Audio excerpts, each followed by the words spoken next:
할렐루야. 오늘은 2월 19일 출애굽기 2장, 누가복음 5장, 욥기 19장, 고린도전서 6장에 대해서 나누도록 하겠습니다. 출애굽기 2장은 모세를 중심으로 전개되어 모세는 갈대 상자에 담겨져 나일강에 버려집니다. 수많은 아이들이 나일강을 떠다녔을 거예요. 그런데 유독 애굽의 공주는 모세에게만 반응하죠. 하나님의 섭리입니다. 이스라엘을 멸절하고자 했던 바로 왕의 계획이 자신의 딸에 의해 좌절됩니다. 그녀는 이스라엘의 구원자를 애굽의 왕궁에서 키웁니다. 자신의 친모를 유모로 둔 모세는 이스라엘의 정체성을 갖고 자랍니다. 그러던 중 동족을 때리던 애굽 사람을 죽입니다.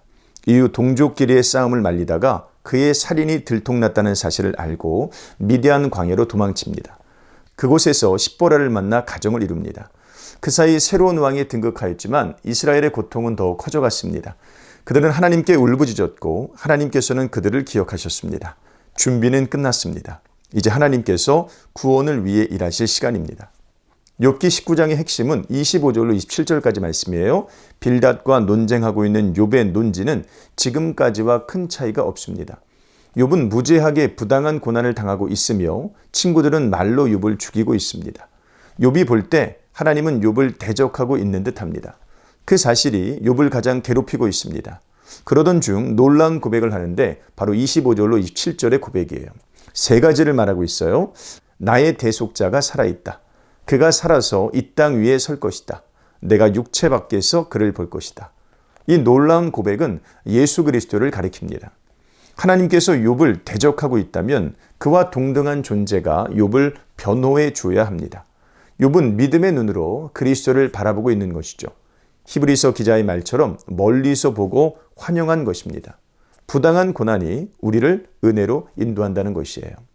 누가복음 5장은 이 땅 위에 서신 대속자의 이야기입니다. 그분은 고난 속에 있는 자들의 진정한 위로가 되십니다. 먼저 나병 환자를 고치세요. 유대인들은 나병이 영적인 죄에서 발생했다고 믿었어요. 온몸에 발생한 피부병은 죄의 증거였습니다. 당시의 나병 환자들은 이 질병의 고통뿐만이 아니라 사회적 소외라는 관계적 고통까지 겪습니다. 또한 중풍병자를 고치세요. 온몸이 마비된 중풍병자 역시 손가락질을 당하던 환자였습니다. 예수님은 그를 고치실 뿐만 아니라 죄사함의 권세까지 드러내셨습니다. 근본적인 질병까지 치유하신 것이죠. 마지막으로 세리였던 레위를 제자로 부르십니다. 세리는 로마 정부의 대표였어요. 그들은 같은 동포를 착취하였기 때문에 멸시와 천대의 대상이었습니다. 예수님은 이와 같은 사회적 질타의 대상, 고통과 질병 속에서 허우적거리는 이들의 대속자이십니다. 그분이 우리의 유일한 위로라는 거예요.